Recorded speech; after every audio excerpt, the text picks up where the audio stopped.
चुनावी शोर के बीच बाबा बागेश्वर धीरेन्द्र शास्त्री भी सुर्खियों में हैं। बिल्कुल, बाबा बागेश्वर ने अपने एजेंडे में इस बार आबादी को जो है वो जोड़ दिया है, साथ ही निशाना साधा है समुदाय विशेष पर।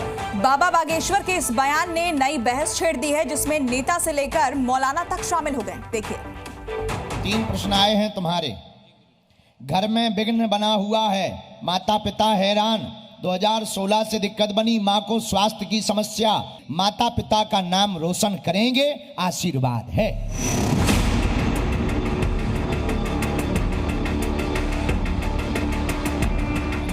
पर्ची निकाली और समस्या का समाधान।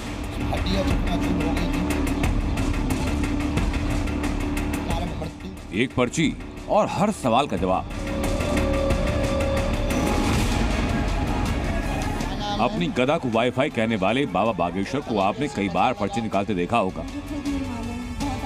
अच्छा, हमें फिर ये भी पता लग रहा है कि आप कोई पर्ची लेकर के आई हैं घर से लिखकर, तो तुम्हारी पर्ची हमारे लोग को लगे।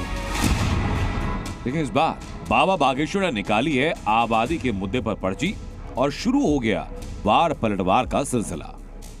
आदरणीय शास्त्री जी, आप विवाह कीजिए और आपने जो 30 बच्चों की बात कही है, तो आप 30 नहीं तो 15 ही कर लीजिए, ताकि आने वाली पीढ़ी को आप प्रेरणा दे सकें और आप प्रेरक बन सकें। मैं समझता हूँ संत महात्माओं को, कथावाचकों को इस तरह के बयानों से बचना चाहिए। पिछले दिनों जनसंख्या के आंकड़े आए हैं, एक वर्ग विशेष की संख्या 8% से 15% हो गई और देश में बहुसंख्यक हिंदुओं की संख्या कम हुई है। तो ऐसे में सनातन धर्म के धर्मगुरुओं की चिंता जायज़ है और उनकी बताई हुई बातों का सभी सम्मान करते हैं, और इस तरह का जो इम्बैलेंस हो रहा है, इस पर ध्यान देने की आवश्यकता है। पिछले कुछ दिनों से आबादी को बाबा बागेश्वर ने अपने एजेंडे का हिस्सा बना रखा है। 3 दिन पहले भी बाबा ने कुछ ऐसा बयान दिया। हालांकि पिछले एजेंडा में हिंदुओं के साथ ईसाई भी शामिल। हम 90% से 80 के नीचे आ गए, और वो लोग मतलब इस्लाम धर्म के लोग अपनी जनसंख्या इतनी तेज से बढ़ा रहे हैं कि वो लोग 6% से 22% के ऊपर पहुंच गए। धीरे धीरे हम भारत में अल्पसंख्यक होंगे। लगभग 65 देश हैं इस्लामों के, 95 से ज्यादा देश हैं ईसाइयों के, पर पूरी दुनिया में एक भी ऐसा देश नहीं है जो हिंदुओं के लिए हो। बार बार आबादी को मुद्दा बनाना, बिना नाम लिए मुसलमानों पर बयान देना। बाबा बागेश्वर के इस मॉडल पर मुस्लिम धर्म गुरु भी बोलने को मजबूर हुए और कहा कि बागेश्वर को अपने कद के मुताबिक बातें करनी चाहिए। बाबा बागेश्वर धीरेन्द्र शास्त्री जी एक बड़ा लक़ब है, बड़ा पद है, उनको अपनी मर्यादाओं में तो बात करनी चाहिए। देश में कोई केवल एक मुसलमानों की आबादी बढ़ रही है ऐसा नहीं है, आबादी सबकी बढ़ रही है।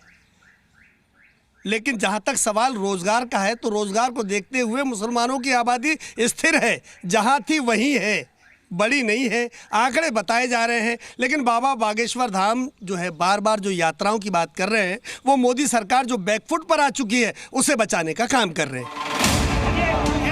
बाबा बागेश्वर के बयानों को लेकर पहले भी कई बार विवाद हो चुका है। क्रोनोलॉजी देखेंगे तो लगेगा मानो चुनाव के आते ही बाबा के बयानों की तासीर बदलती है। वो हिंदू जागरण से आगे जाकर दूसरे समुदाय पर टिक जाते हैं और एक बार फिर महाराष्ट्र और झारखंड में चुनाव है, तो क्या इस बार बाबा बागेश्वर की आबादी वाली कथा का कोई चुनावी कनेक्शन है? ब्यूरो रिपोर्ट, सी में। हालांकि ये पहली बार नहीं है जब बाबा बागेश्वर ने इस तरह का बयान दिया हो जिस पर विवाद खड़ा हो गया हो। अक्सर उनके बयान जो हैं वो सुर्खियों में रहते हैं। इस बार उन्होंने एक समुदाय विशेष पर निशाना साधा है और यही वजह है कि इसे लेकर चर्चा भी खूब हो रही है। तो यहाँ पर बाबा बागेश्वर ने क्या कहा वो हमने आपको अपनी खास रिपोर्ट में दिखाया है।